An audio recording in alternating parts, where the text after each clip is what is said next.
Bonsoir, bonsoir à tous et bienvenue sur ATV Guyane pour notre émission sur les législatives, notre deuxième débat pour la deuxième circonscription. Bonsoir Farouk Amri. Bonsoir Gilles, bonsoir les amis, merci pour votre fidélité. Et deux candidats, bien sûr, ce soir, honneur aux dames, Marie Naïsso. Marie Naïsso, bonsoir. Bonsoir monsieur Vernet, Non, tout va bien. Alors, Marie Naïsso, si vous êtes présente, c'est parce que Davy Riemann a un deuil familial, donc d'où votre présence ici ce soir. Tout à fait. D'ailleurs, j'ai une petite pensée pour lui et sa famille. Lénaïque Adam, bonsoir. Bonsoir messieurs, bonsoir à la population guyanaise. Et j'en profite tout de suite pour présenter mes sincères condoléances à M. Riemann, à sa famille, à ses proches. Quand on perd un aîné comme ça, c'est une perte pour toute la société guyanaise et donc une pensée particulière, beaucoup de courage et beaucoup de force à toute sa famille et à lui-même. Voilà pour nos deux candidats, Farouk Amri. Tout à fait, on y va.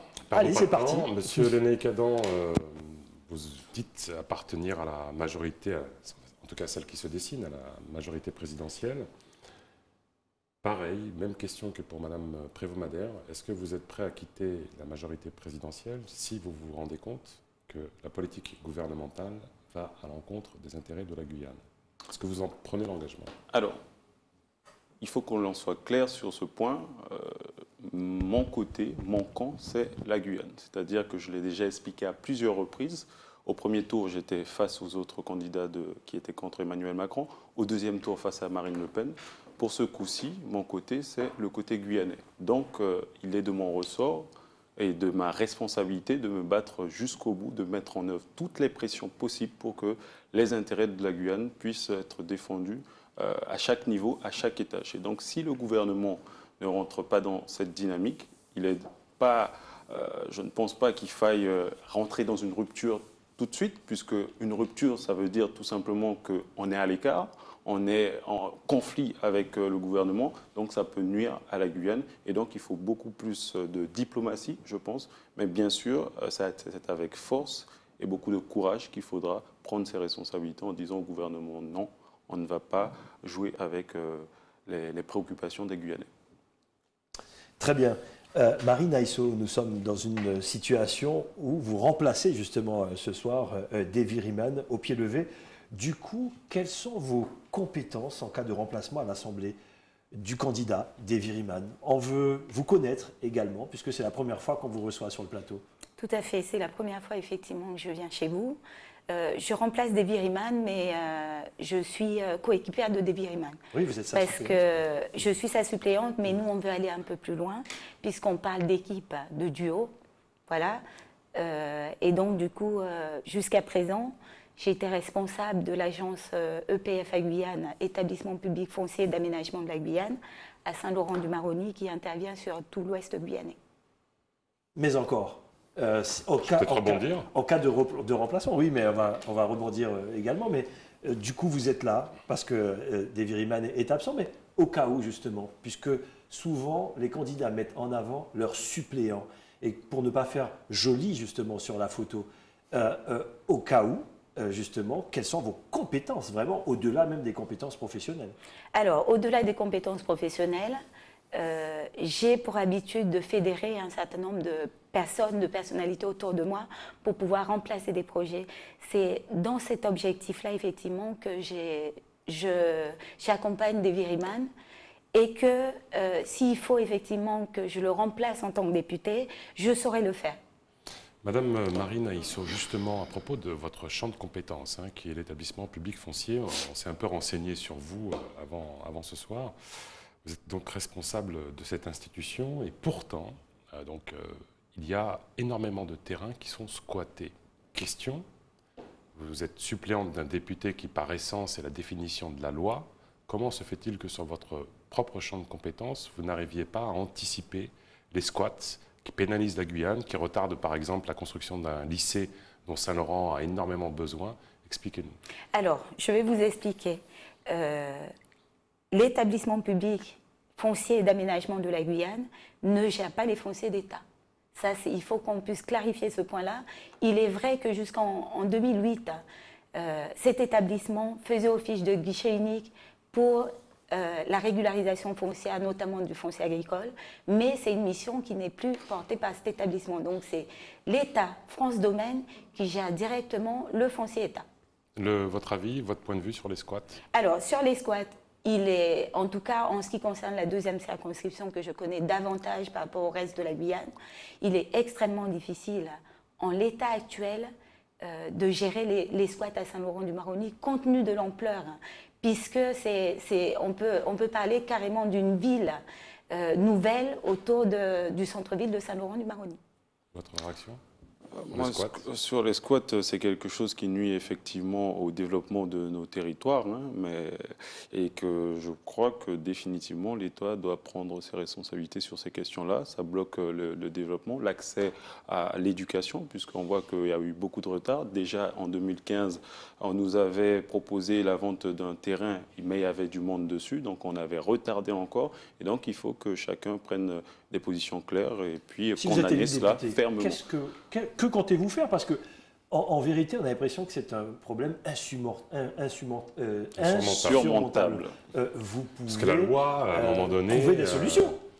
Dit que quand une famille est installée, il faut pouvoir la reloger. Vous seriez... Les solutions, je le disais déjà, c'est que si les Guyanais, si ceux qui habitent ce territoire n'ont pas accès aux différents droits, droit au logement, droit à la santé, droit à l'éducation, voilà les problèmes que l'on doit se poser et se retrouver pour pouvoir les résoudre. Et donc moi je prends une position ferme, c'est de dire tout simplement il faut que l'État, en tout cas les organismes qui doivent se préoccuper de ces éléments-là, puissent faire en sorte de loger. Facile, cette réponse-là? En tout cas c'est ma réponse. C'est votre réponse. Voilà. Alors moi j'irai un peu plus loin parce que ce n'est pas uniquement l'État en fait, parce que dès qu'on touche les questions d'urbanisme, d'aménagement, c'est aussi bien la commune qui est compétente, mais également la CTG. Voilà, la CTG qui est compétente. Et aujourd'hui, compte tenu de l'ampleur, c'est l'ensemble des acteurs qui interviennent sur ce territoire qui doivent se mettre à contribution. Ce n'est que comme ça qu'on arrivera effectivement à trouver une solution pérenne et durable par rapport à cette question d'illégalité. D'autant plus qu'on sait que sur notre territoire, il y a un manque cruel de logements. Si effectivement un certain nombre de ménages se mettent à occuper spontanément du foncier, c'est qu'ils n'ont pas d'autre solution, ils n'ont pas d'autre alternative en matière de logement. Quand vous dites la CTG n'a pas fait le boulot? Non, attention. Non, j'ai pas uniquement dit la CTG, j'ai dit la CTG également doit se mettre à contribution. Oui, et c'est ce que je disais. J'ai dit qu'il faut se retrouver. Elle a ici évoqué tous les partenaires qui devraient se mettre autour de la table pour discuter et poser la base et les vraies problématiques de ce territoire. J'ai parlé aussi du problème d'accès au droit au logement et tout ça. C'est une préoccupation. Si ces gens-là sont sur ces habitations de fortune, dans une précarité détestable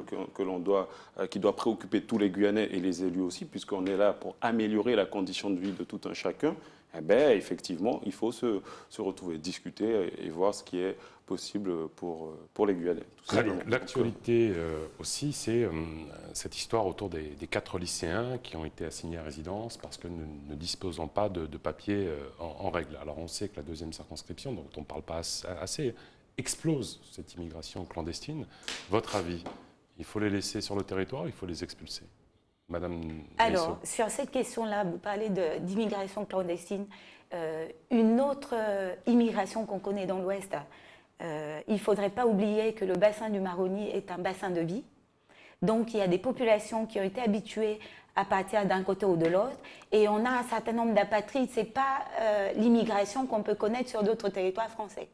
Ce n'est pas toujours le cas. Donc, qu'est-ce qu'on fait? On laisse, c'est culturel, c'est l'habitude? Non, ce n'est pas question que ça soit culturel, mais il faut étudier des solutions parce qu'il y a des services qui ont subi ces conséquences. Il y a les écoles, la santé. Aujourd'hui, on a des textes nationaux qui s'appliquent à certains moments par rapport à notre territoire. Il y a peut-être besoin d'adaptations spécifiques qui permettraient effectivement de prendre en compte ces spécificités du bassin du Maroni, voire d'autres secteurs. C'est l'heure d'étudier, là. On connaît le problème. Si on parle d'étudier encore, est-ce que ça peut... Non, je n'ai pas parlé d'étudier. J'ai dit à un moment donné, il faut proposer d'autres solutions spécifiques qui permettent de prendre en compte... Lesquelles? On connaît le problème, donc lesquelles? Par exemple, qu'on a un statut spécifique sur ce bassin, par exemple, qui permet justement aux ménages qui habitent avec leurs enfants, d'autant plus qui sont nés en France, de pouvoir jouir des services français. D'accord, même si ces services sont en nombre insuffisant. C'est une question. S'ils sont en nombre insuffisant, il appartient aussi au pouvoir public de proposer des moyens supplémentaires. D'accord. Et vous seriez favorable à apporter cette loi? Tout à fait. Pour moi, c'est très simple. La loi est dure, mais c'est la loi et que donc la loi doit être appliquée. Et donc, il n'y a pas à tergiverser ou à tourner sur cette question.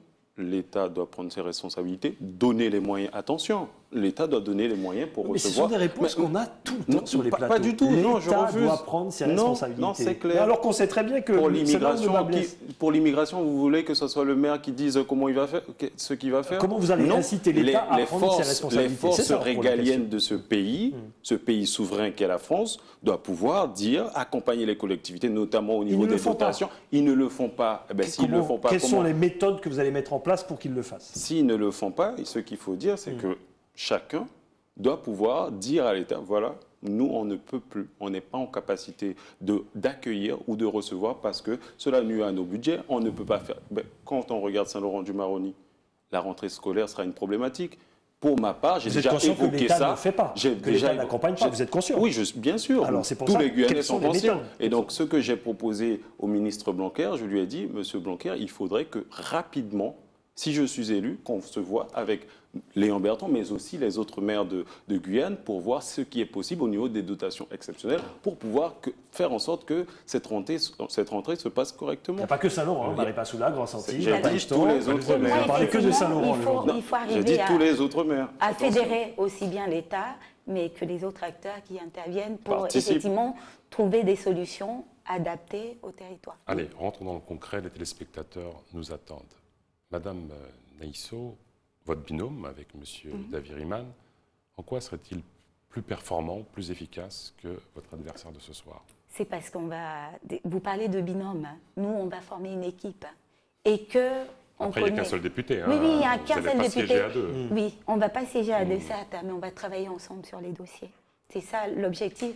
Et qu'en plus, on est à 7000 km de la métropole, donc le député est emmené à être beaucoup en métropole, ce qui veut dire qu'il faut que je puisse assurer la continuité sur le territoire guyanais. C'est le cas de M. Lécadan, il a aussi une suppléante. C'est exact. Oui, mais je ne parle pas de suppléant, je vous ai dit, il faut que nous, on travaille. Vous êtes à égalité. On sera une équipe et qu'on va travailler ensemble. La rémunération de M. Daviriman, vous la partagez en deux? Non, mais on ne partage pas sa rémunération en deux. Mais quand effectivement on s'est associés, on a évoqué ça et que l'idée c'est qu'on puisse travailler ensemble sur ces dossiers. D'accord. Donc votre force c'est de faire un binôme. De faire un binôme. D'accord. Et vous, Léné Cadon? Nous, notre force est claire. Vous êtes un cowboy solitaire? Non, notre force est claire. Je n'ai pas choisi, comme bien d'autres candidats, et c'est certainement le cas de Madame Naïsso, je n'ai pas choisi ma suppléante par calcul politique. Je l'ai choisi par amour pour ce territoire, pour désenclaver. C'est-à-dire que François Hollande disait à l'époque que son ennemi, c'est la finance. Pour ma part, mon ennemi, c'est l'enclavement de notre territoire. La Guyane est riche, à l'instar de Saint-Élie, mais pauvre à cause de son enclavement. Et donc, je n'ai pas cherché le nombre d'électeurs, je n'ai pas cherché à toucher une partie de la population. Je n'étais pas dans des calculs qui peuvent parfois être malsains, mais vraiment dans l'idée de travailler ensemble, avoir une personne compétente à côté de moi, intelligente, une personne qui connaît, qui a une proximité et qui gère une collectivité. Voilà le poids de notre partenariat. Et aussi, nous sommes dans une dynamique de dire que nous mettrons en place des permanences mobiles qui cette permanence sillonnera toute la circonscription, pour écouter les doléances des collectivités, des associations, mais aussi des acteurs économiques. Donc voilà dans quelle situation, dans quelle dynamique on s'inscrit aujourd'hui. Alors, je confirme à M. Adam que nous ne nous sommes pas choisis parce qu'on s'est choisis. Ce n'est pas M. Riman qui m'a choisi et que j'ai dit oui, on s'est choisis mutuellement. On a discuté, on a échangé, on s'est choisis. On ne s'est pas choisi par rapport à des calculs politiques, mais simplement on a la même vision. J'ai un doute. On a la même vision politique et la même vision, la même volonté de développer le territoire guyanais. C'est pour ça qu'on s'est choisi, d'autant plus qu'on est complémentaires sur nos compétences. Alors, si vous êtes complémentaires, j'ai une préoccupation particulière et qui atteint la cohésion sociale, qui atteint la paix sociale en Guyane, ce qui est très cher en tout cas à Véronique et moi et bien d'autres personnes, ou en tout cas aussi à ceux qui nous ont fait confiance. Quand on parle de vote communautaire, madame, Oui. vous êtes, comme moi, Bushinengue. C'est-à-dire qu'au-delà d'être Bushinengue, ce n'est pas un projet politique, être jeune non plus, mais c'est l'idée de se dire qu'on aime ce territoire et donc on va travailler pour les Guyanais. Quand je propose quelque chose, une proposition de loi ou que j'accompagne le président, je ne le fais pas pour une partie de la population. Comment expliquez-vous ce silence? Vous n'avez jamais condamné l'idée de dire que c'est un vote communautaire. On n'a jamais, en tout cas, en ce qui concerne Davy Riemann et moi-même, on ne s'est jamais, prononcé madame. sur le fait qu'il y ait un vote communautaire. Moi, j'ai été très claire sur ce point-là. J'ai dit... Celle qui vous représentait sur les plateaux, qu'est-ce qu'elle a dit? Elle a dit des choses détestables. Il n'est pas question de vote communautaire. Il faut remonter l'histoire de ce territoire. Votre équipe n'a jamais parlé de ça. Il faut remonter l'histoire de ce territoire et que les votes reflètent l'histoire de ce territoire. Sur certaines communes, on a une population monoethnique. Moi, ça ne me gêne pas sur ces points-là. Et à aucun moment, ça gêne des vies. Vous ne condamnez toujours pas. Laissez-moi finir. Laissez-moi aller au bout de mon idée. Allez au bout. Et que, pour moi, le vrai problème qui pose des difficultés à la Guyane, qui pose des difficultés à une cohésion guyanaise, c'est la question du développement.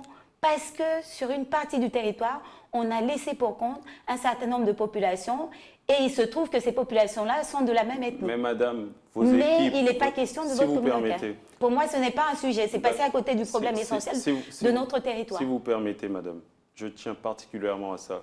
Vos équipes atteignent l'arc-en-ciel qu'est la Guyane, le carrefour de la diversité.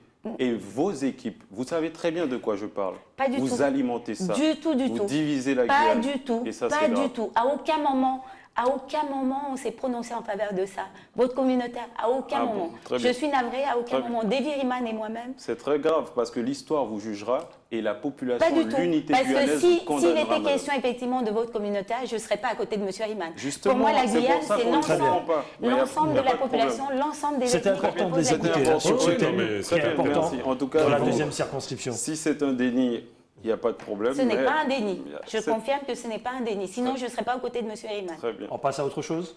Allez, on passe à autre chose. Bien, merci. En préparant cette émission, on a fouillé un petit peu et bien sûr, on vit avec notre époque, avec les réseaux sociaux. Vous-même également, Lénaïck Adam, on parle de génération start-up, une nouvelle façon de faire de la politique à la Macron. On a l'impression que vous êtes presque, vous allez nous dire d'ailleurs, dans cette tendance Emmanuel Macron, mettre à côté la vieille politique, les vieux partis. Et puis on a fouillé, et puis on voit plein de commentaires à votre sujet. Est-ce que vous ne confondez pas assurance et arrogance? On dit souvent que vous manquez d'humilité. Que répondez-vous à ces gens qui vous accusent comme ça? Ce que je réponds est très simple. Je ne pense pas que la population ait fait confiance à une personne arrogante. Les chiffres sont là pour en témoigner. Et d'ailleurs, j'en profite pour remercier les équipes qui ont fait un travail énorme, qui ont sacrifié des moments en famille. Je m'excuse auprès de leur famille pour leur demander de continuer à garder patience parce que ce combat est pour la Guyane. Et donc, je ne réponds pas à ces choses-là. C'est de la même façon que je ne réponds pas non plus à ces personnes qui parlent de la vie privée d'autres, qui font de la politique comme on le faisait dans les années 60, qui essaient d'accabler les gens en parlant de choses qui ne concernent aucunement le projet politique. Et donc, je les laisse comptables de cela et j'invite la population à continuer à nous suivre et à nous soutenir. Vous êtes donc le binôme avec M. Davy Riemann. Davy Riemann est connu pour son engagement syndical.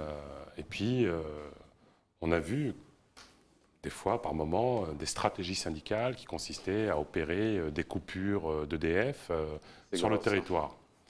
Si vous êtes, je dis Davy Riemann élu, donc vous, son binôme, quel sera pour vous le plus important? L'intérêt de l'organisation syndicale, avec des revendications qui peuvent être légitimes, ou l'intérêt de la population qui potentiellement peut être à même de condamner le mode de procédé de cette organisation syndicale? Comment vous réagirez, vous, en tant qu'élu de la Guyane? Vous savez, Monsieur Amri, il n'y a pas de méthode juste pour procéder. Mais ce qui compte pour nous, en tout cas, c'est l'intérêt de la population.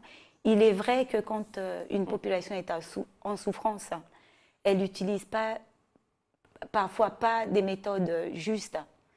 Je ne parle pas d'une population, je parle d'organisation syndicale. Mais ça oui, peut mais être, c'est aussi une population. Les employés les... d'une institution, c'est aussi une population qui vit sur un territoire. Donc, je ne peux pas parler de population.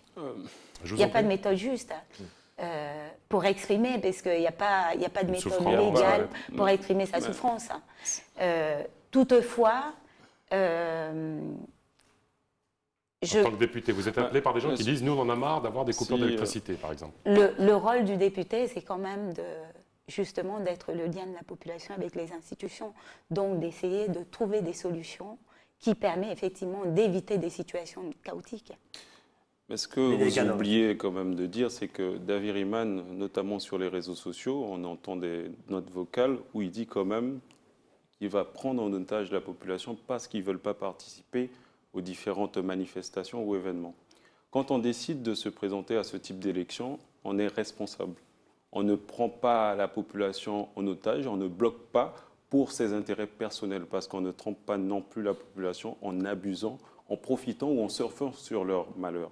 Et je pense que quand même, durant ces événements, entre le 2 et le 21 avril, il y a des sociétés qui sont mortes.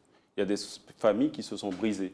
Et donc ça, c'est quand même le travail de M. Riemann. Et ça, vous oubliez de le dire. Les coupures incessantes, les appareils ménagers pour certaines familles. Pas le combat non plus? Attention, j'ai donné des dates. Il ne faut pas tremper ni jouer sur cela. Bien sûr, moi aussi, j'ai participé. Mais vous le savez, vous êtes très bien placé. Vous savez que les problèmes d'électricité au départ des ministres, ce n'est pas seulement les coupures. Attention, non, mais il faut qu'on soit clair, parce que je ne veux pas d'ambiguïté dans mon propos. Vous savez très bien qu'il y a un problème au niveau de l'énergie en Guyane. Totalement, mais je parle là... Vous êtes bien placé, parce que Saint-Laurent vit des coupures incessantes. Vous savez, c'est notre métier. C'est notre métier. C'est important de le dire. Si aujourd'hui, de Grand Santi à Maripasoula, il y a du courant, c'est notre métier, c'est nous qui transportons le carburant nécessaire pour alimenter les centrales électriques. Donc je connais parfaitement ce dossier-là aussi. Et donc, c'est qui nous?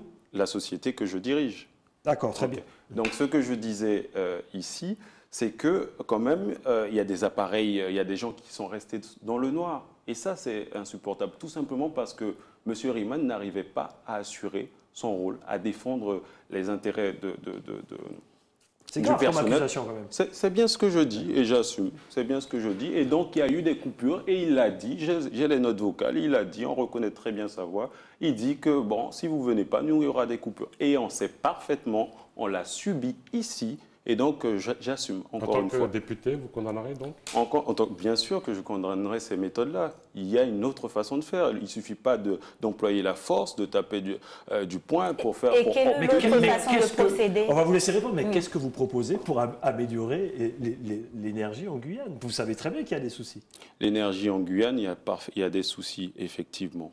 Aujourd'hui, il y a une PPE qui est en place, qui propose quand même 100 à 120 mégawattheures. C'est quand même conséquent, c'est un peu plus, c'est des millions injectés dans l'économie guyanaise. C'est quelque chose qu'on ne pouvait pas refuser. Après, il y en a qui vont discuter la manière de faire ou pas, mais c'est clair, c'est du concret sur la période de la PPE, même si ça va être après à un moment donné revu pour améliorer encore. Il y a eu un travail conséquent, il y a eu un investissement. Très bien, mais c'est vrai que je vous pose la question.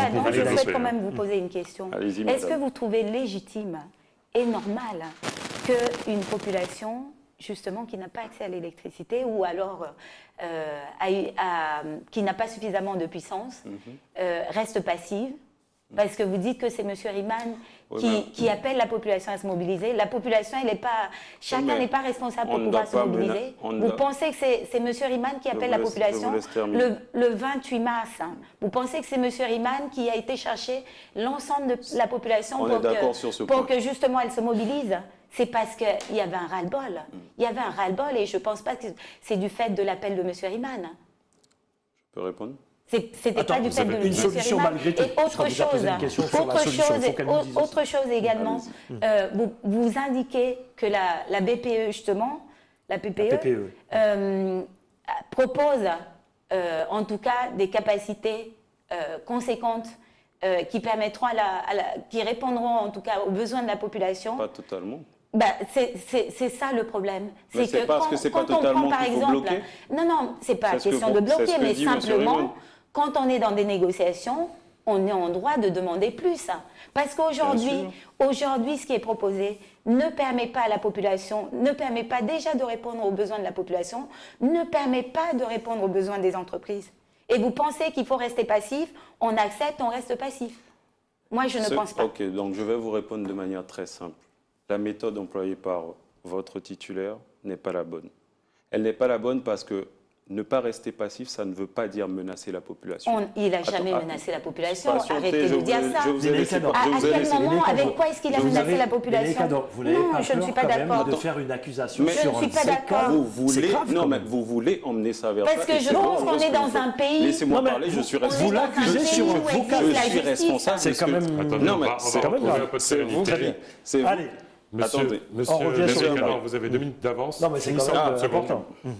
Allez-y, 30 Mais secondes. je dis quand même, Monsieur Vernet, attention, je prends mes responsabilités ici, j'évoque un certain nombre de choses. Si il doit avoir une procédure, tout cela sera réécouté. J'assume parfaitement. Très bien. Ce que je dis ici, je maintiens. C'est tout. Alors, en termes d'énergie, madame. En tant que représentant de la CTG, vous n'êtes pas en mesure de porter plainte si effectivement il prend en otage la population guyanaise? Non, c'est quand même un peu grosse. Je trouve que justement, il faudrait faire quelque chose. C'est notre collectivité quand même, on est dans un pays... C'est un peu léger ce que vous dites là. Oui, il y a la justice. Pourquoi la CTG? Je suis en droit de vous poser cette question-là. Parce que vous êtes représentant de la CTG. Oui. J'ai pas très bien compris. Et que si quelqu'un s'amuse à prendre en otage une population, vous êtes en droit de porter plainte en tant que pouvoir public. Madame. Parce que vous êtes je vous pose la question parce que moi, je n'ai jamais accusé, je n'ai jamais porté des accusations. C'est vous qui portez des accusations, donc vous êtes en mesure de porter plainte. Vous savez, je rencontre les agents, je rencontre d'autres personnes aussi qui nous disent ce qui se passe. Et vous restez silencieux. Et j'ai très bien entendu. Et c'est comme ça que vous allez défendre la population guyanaise. C'est pas comme ça. Je suis navrée. Madame Naïsso. Allons-y. Alors, une question concrète. Chantal Berthelot, sur ce plateau, a dit un député dans l'opposition, il est quasiment muet, excepté appartenir à un groupe, et encore très difficile de parler, de se défendre. Monsieur David Riemann, sur ce même plateau, a déclaré qu'il se rapprocherait potentiellement de la France insoumise. Donc, question, si vous êtes élu, comment va faire M. David Riemann pour porter les intérêts de la Guyane, s'il est dans le groupe d'opposition? Et vu la majorité présidentielle qui se dessine aussi. Alors, je pense que pour défendre les intérêts de son pays, les intérêts de son territoire, on l'a vu à plusieurs reprises, il n'y a pas forcément besoin d'être dans la majorité, parce que dans ce cas-là, on peut considérer que le pouvoir n'est, en tout cas, l'organisation politique du pays n'est pas équitable. Si effectivement on n'est pas dans la majorité, on ne peut rien proposer, on ne peut rien défendre. C'est les institutions politiques qui sont comme ça. Mais une majorité à l'Assemblée, c'est un peu le cas. Un député sortant nous l'a dit, effectivement. Oui, mais le député sortant était quand même dans la majorité présidentielle. Oui, mais elle se rend compte, et on le voit, qu'un député dans l'opposition a des difficultés, énormément de difficultés à s'exprimer. Oui, mais elle était dans la majorité présidentielle. Non, mais elle parlait de ça. Donc, votre position à vous. Comment vous allez pouvoir du moment défendre les intérêts de la Guyane? C'est des échanges avec les autres pour effectivement pouvoir défendre son dossier et à certains moments le faire accepter. Donc du lobbying dans les couloirs de l'Assemblée. Des échanges. Je préfère parler d'échanges. Être dans la majorité n'est pas un handicap. Comme vous avez du retard sur M. Lenaï-Cadent, donc qu'est-ce que vous, concrètement, un projet de loi qui vous tient à cœur et que vous voulez porter? Déjà, ça sera une proposition en tant que député. Proposition de loi. Alors laquelle? Pour nous, en tout cas, une première chose, c'est défendre l'accord de Guyane. On sait que l'accord a été signé, il y a des promesses financières, mais il faut construire un projet ensemble, je dis bien ensemble, c'est-à-dire les élus présents sur ce territoire, mais également avec la population. Et il faut pouvoir défendre ça auprès du gouvernement français qui va le valider. Une loi spécifique pour la Guyane? En tout cas, par rapport au projet de Guyane. Très bien. Donc le combat sur le projet Guyane. Tout à fait. C'est notre priorité. C'est votre priorité. C'est notre priorité parce que c'est une vision. Je pense que c'est une des premières fois où on va avoir une vision globale de développement de notre territoire. Et pour moi, c'est extrêmement important parce que jusqu'à présent, on n'a eu que des visions segmentées. On le voit, le résultat est là par rapport au territoire où on a certaines parties qui sont très fortement développées et d'autres laissées quasiment à l'abandon. Donc, il faut une vision globale, stratégique. On ne parle revenu à l'équilibre. Lénaïque Adam, quelle sera la méthode? Être dans la majorité n'est pas forcément gage non plus de se faire entendre. Mais malgré tout, quelle sera la méthode? Ce n'est pas gage, en tout cas, c'est assez confortable comme position, puisque moi, je ne me base pas sur les interventions qu'il peut y avoir au sein de l'hémicycle, mais je parle, et depuis le début de la campagne, je parle de parlementarisme de couloir, c'est-à-dire développer un réseau pour pouvoir accéder aux différents ministères, avoir le numéro direct de tous les chefs de cabinet des différents ministères. C'est ça, faire avancer les dossiers guyanais, c'est ça, accompagner les acteurs économiques avec les grands dossiers pour le développement de la Guyane, les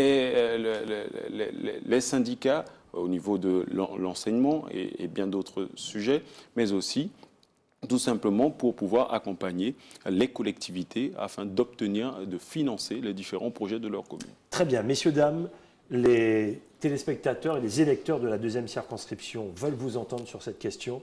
Souvent, on parle de Guyane à deux vitesses. La première circonscription, on sait, tout se passe par là. On parlait d'école, de santé. Maripasoula, vous le disiez également, si on tombe malade à Maripasoula, eh bien on est un peu plus en danger qu'à Cayenne. Quoique, à Cayenne, bon, on ne va pas revenir sur le problème du char, mais on l'a bien compris, ouais, il y a une Guyane à deux vitesses. Comment vous allez défendre, en tant que député, ce projet pour rééquilibrer cette deuxième circonscription? Ça veut dire qu'il faut peut-être un projet bien spécifique à la deuxième circonscription. C'est quoi ce projet spécifique à la deuxième circonscription pour rééquilibrer un petit peu, pour qu'il n'y ait plus cette Guyane à deux vitesses? Moi, je pense que c'est très important déjà qu'on prenne conscience. Je trouve qu'on l'a pas suffisamment. Non, mais on n'a pas suffisamment pris conscience. On le voit à travers les expressions. Déjà qu'aujourd'hui, l'Ouest guyanais, en tout cas la deuxième circonscription, il y a une forte démographie. Et donc, du coup, ça nécessite, vu le retard accumulé sur ce territoire, ça nécessite effectivement de mettre l'accent sur un certain nombre d'éléments manquants. Comme lesquels? Comme par exemple les équipements scolaires, parce qu'on sait que on parle par exemple d'un lycée 4 depuis plusieurs années, c'était même avant que je revienne en Guyane, ça fait 6 ans que j'y suis.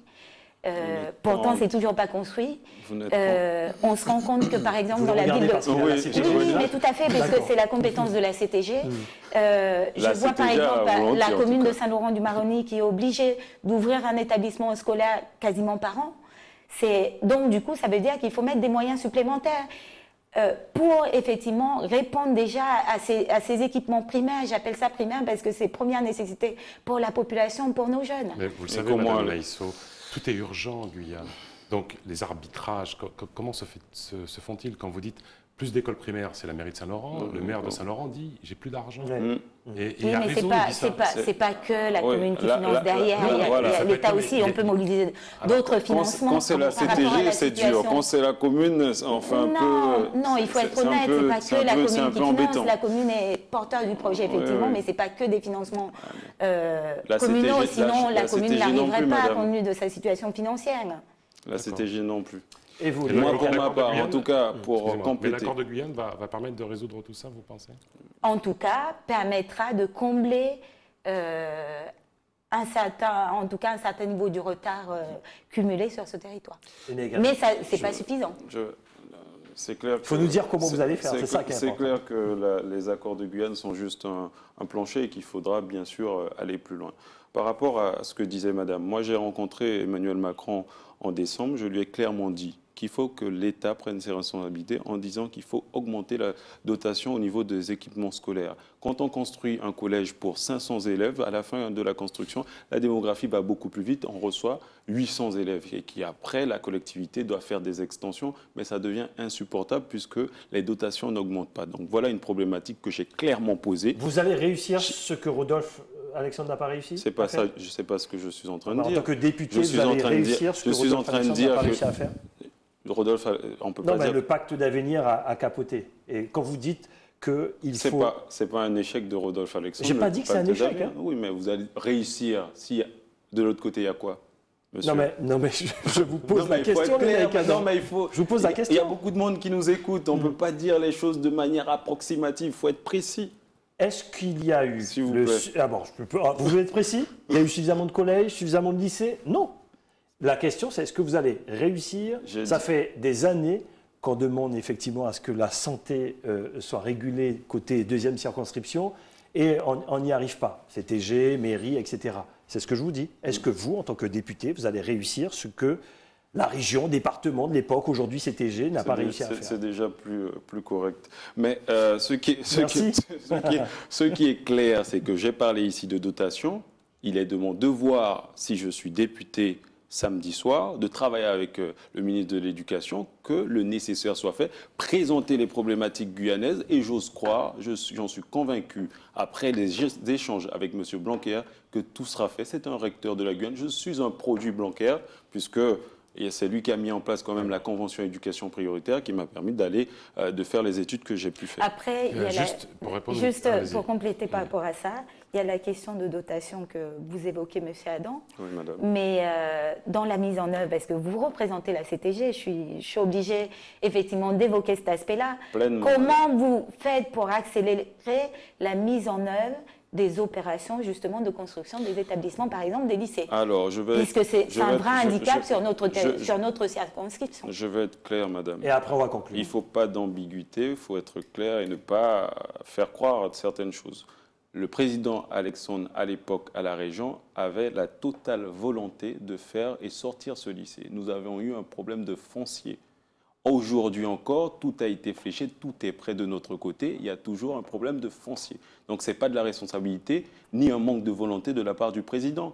Les enfants... Par contre, je ne souhaite pas je peux terminer, madame. Dans le détail. Est-ce que je peux terminer, madame? Est-ce que je peux terminer? On va conclure. Quand je ne vois pas de mobilisation, parce que vous représentez la CTG sur l'Ouest guyanais, moi j'aurais voulu vous voir un peu plus souvent sur ces questions-là, par exemple. Lesquelles, par exemple? Sur les questions, madame, parce que vous êtes représentant sur l'Ouest. Participez aux réunions, le maire qui vous soutient est au courant, donc on ne va pas faire ce type de débat. Je ne vous ai pas rencontré souvent à l'occasion de ces réunions. Merci beaucoup. Vous n'y étiez pas, c'est normal. Nous allons passer aux conclusions, Farouk. Donc on va conclure. Il va vous rester 1 minute. Les caméras sont... C'est bien ça, c'est bien la conclusion. Oui, c'est bien la conclusion. Donc, 1 minute chacun. Merci de respecter le temps de parole. Les caméras sont là en face de vous. Le tirage au sort vous a désigné, Monsieur Lenné-Cador. À vous la parole. À vous de parler. Alors, je remercie les Guyanais qui ont porté leur suffrage sur notre candidature. Nous les encourageons et les demandons de faire passer le message à nouveau pour aller plus loin, pour développer cette Guyane, construire cette Guyane en grand, définitivement. Nous sommes et faisons partie de ceux qui aiment la Guyane, aiment la différence, la culture des uns et des autres, parce que la Guyane est une Guyane arc-en-ciel, c'est-à-dire qu'aujourd'hui, je parle plusieurs langues, je pourrais communiquer avec les différentes populations afin que l'on se comprenne. Il faut qu'on ait ce langage de vérité à chaque niveau, de sincérité. Et donc voilà ce qu'on vous propose. Nous sommes ouverts sur le monde, nous ne sommes pas enfermés ici en Guyane. Et donc on dit clairement, samedi, faites le bon choix. Le choix de l'ouverture, le choix du respect de la différence, le choix de l'amour pour ce territoire. Et donc ne vous trompez pas, mes amis, faites le bon choix. Merci. Très bien. À vous, Marine Aïsso, je rappelle que vous représentez Davy Riemann ce soir. Vous êtes sa suppléante. Mes chers concitoyens, mes chères concitoyennes, je tiens déjà à vous remercier, notamment ceux qui ont pu se mobiliser lors du premier tour. J'invite l'ensemble des électeurs qui sont mobilisés au premier tour et ceux qui ne s'étaient pas mobilisés à se mobiliser à l'occasion de ce second tour. Je rappelle juste que notre objectif est de remettre de l'humain au cœur de la politique, c'est très important, pouvoir échanger, co-construire les projets avec l'ensemble de la population, l'ensemble des acteurs présents sur le territoire. C'est aussi pouvoir incarner l'esprit du 28 mars, c'est-à-dire une forte solidarité entre la population guyanaise pour aller de l'avant. C'est aussi le projet Guyane par et pour les Guyanais. C'est aussi pouvoir définir un projet d'une vision globale. C'est pour cela que je vous invite à vous mobiliser très fortement pour Davy Riemann et moi-même ce samedi 17 juin. Très bien. Merci beaucoup. Oui, merci Madame Naïsso d'avoir participé à ce débat. Merci Monsieur Adam d'avoir participé à ce débat. Merci. Merci à vous et merci aux auditeurs. On se permet enfin, ne vous inquiétez pas en régie. Une dernière question, c'est de savoir, vous serez où samedi? Dans votre QG? Dans quelle commune? Vous serez où? Samedi, je serai dans mon QG à Saint-Laurent-du-Maroni. À Saint-Laurent-du-Maroni. Alors, samedi, je vais me partager entre Saint-Laurent-du-Maroni et Apatou, puisque je suis originaire d'Apatou. D'accord, très bien. C'est pour savoir si vous pourrez être sur le plateau, mais apparemment vous aurez en direct avec nos correspondants. Avec nos militants. Avec nos correspondants. Bonne fin de campagne. Merci et à vous. Rendez-vous samedi, bien sûr, pour cette soirée électorale. Allez voter, hein. On incite les gens à aller voter. Moi, je n'ai pas d'amis abstentionnistes. Moi non plus. De façon Moi très, non très plus. claire. Vraiment, faites votre devoir. D'amis abstentionnistes. Voilà. Merci à vous. Merci beaucoup. Allez voter, les amis. Allez voter. Allez, bonne fin de soirée. Donc, les programmes continuent sur ATV. On salue également ceux qui nous avaient regardé, ceux qui nous regardent sur le Facebook Live d'ATV. Passez. Et on salue toute l'équipe technique. Merci à vous effectivement. Pour votre engagement. Allez, passez une excellente soirée. Et on se retrouve samedi dès 19h pour la soirée électorale. À samedi. Ciao, ciao.